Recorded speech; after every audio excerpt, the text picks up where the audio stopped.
రోమేయులకు రాసిన పత్రిక 16వ అధ్యాయం 17వ వచనం ప్రకారం సహోదరులు ఐక్యత కలిగి ఉండాలా లేదా? చదువుకుందాం ఒకసారి ఆ వాక్యము. సహోదరులారా, మీరు నేర్చుకునిన బోధకు వ్యతిరేకముగా భేదములను ఆటంకములను కలుగజేయు వారిని కనిపెట్టి ఉండుడని మిమ్మును బ్రతిమాలు కొనుచున్నాను.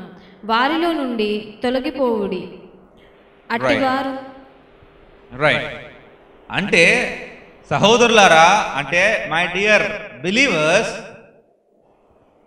మీలో ఎవరు తప్పుడు బోధన చేస్తున్నారో, అబద్ధ బోధన చేస్తున్నారో వారిని కనిపెట్టుకొని ఉండండి. First point. వారు గనక ఆ పని చేసినట్లయితే మీరు వారి దగ్గర తొలగి వెళ్ళిపోండి. ఎందుకంటే వారి దగ్గర మీరు ఉన్నట్లయితే మీరు కూడా ఆ తప్పుడు బోధనే విని అదే రైట్ అనుకోని మీరు తప్పుడు పనులు చేసుకుంటూ ముందుకు వెళ్ళిపోతూ ఉంటారు. దాన్ని బట్టి మీరు వాక్యాన్ని వ్యతిరేకించుకుంటూ ముందుకు వెళ్తున్నట్టు కనబడతా ఉంటుంది. కాబట్టి వారి యొద్ద నుండి మీరు తప్పుకొని పక్కకి వెళ్ళిపోండి. అదే మీకు మంచిది. సరే బ్రదర్, సరిపోయిందా సమాధానము?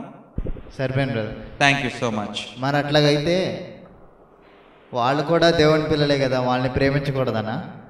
వారిని ప్రేమించండి, ద్వేషించమాకండి. వారిని ప్రేమించారు. మీరు వారి ఇద్దరు నుండి దూరం వెళ్ళిపోతున్నారంటే వారిని ద్వేషించినట్లు కాదు, మీకు సరైన వాక్యం అందట్లేదని. మీకు ఇంకా ధైర్యం ఉంటే ఆ దగ్గరికి వెళ్ళి, బ్రదర్ మీరు చెప్పే వాక్యం తప్పండి, మీరు మార్చుకోండి, ఒకసారి బైబిల్లో వాక్యం చూడండి ఏం చెప్తుందో, మీరు వాళ్ళు అర్థం చేసింది ఏంటి కొంచెం చూడండి అని చెప్పండి. చెప్పగలిగి ఆయన్ని మార్చి ఆయన దగ్గరే ఉండండి ప్రేమించి. అంతేకాకుండా మీరు పక్క వెళ్ళిపోయినంత మాత్రాన ఆయన మారతాడా? మారడు. మీరు మారాలిగా మరి. అందుకే చెప్పండి. ఆయన కానీ మారలేదనుకోండి పక్క వచ్చేయండి. Thank you brother.